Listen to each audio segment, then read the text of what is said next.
Contenu de l'emballage et description de l'appareil. Contenu de l'emballage.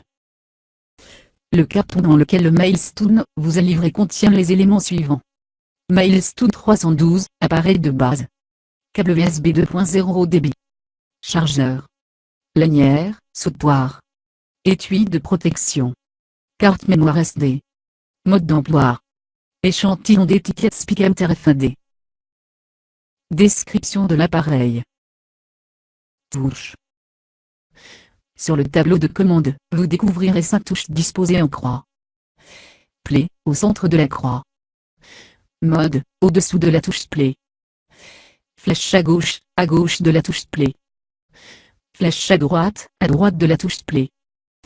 Rec, au-dessus de la touche Play. Les 4 touches entourant la touche Play sont souvent utilisées comme clavier de navigation. Avec la flèche à gauche, vous naviguez vers la gauche. Avec la touche Rec, située en haut, vous montez. Avec la flèche à droite, vous naviguez vers la droite. Et avec la touche Mode, située en bas, vous descendez. Le haut-parleur se trouve en dessous du clavier. Dans le coin en haut à gauche se trouve un petit renfoncement abritant la diode lumineuse rouge. La petite touche à gauche de la tranche supérieure du boîtier est le selector. Lorsqu'on appuie sur cette touche, le Milestone 312 donne un aperçu de toutes les applications disponibles en les énonçant leurs noms les uns après les autres. Connexion et insertion des cartes SD.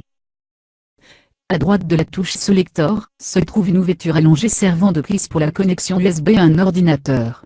La batterie se recharge également à l'aide de cette connexion. Pour charger la batterie, branchez le chargeur livré avec l'appareil sur une prise secteur, et connectez l'autre extrémité du chargeur à la mini-prise USB de la tranche supérieure.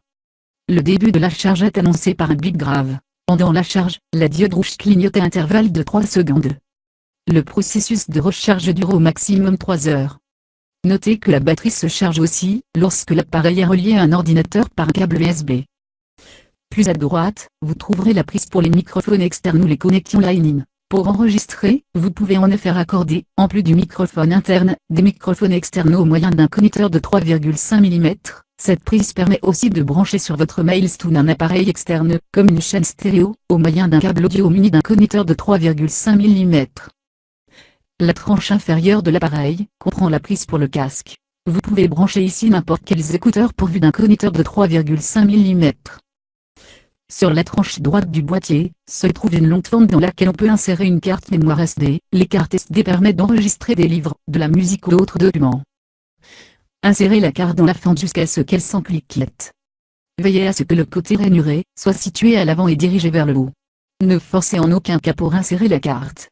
Pour la retirer, exercez une brève poussée sur la carte, et elle sortira de son ancrage.